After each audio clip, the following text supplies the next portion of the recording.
أجعلتم سقاية الحاج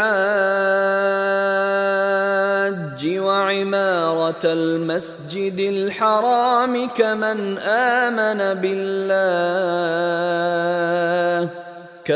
آمن بالله واليوم الآخر وجاهد في سبيل الله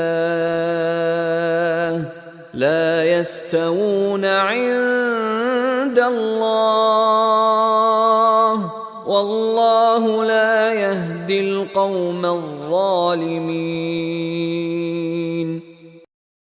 کیا تم نے حاجیوں کو پانی پلا دینا اور مسجد حرام کی خدمت کرنا اس کے برابر کر دیا ہے جو اللہ پر اور آخرت کے دن پر ایمان لایا اور اس نے اللہ کی راہ میں جہاد کیا؟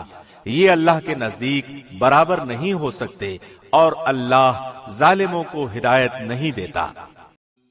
Have you made the providing of water for the pilgrim and the maintenance of al-Masjid, al-Haram equal to the deeds of one who believes in Allah and the last day and strives in the cause of Allah?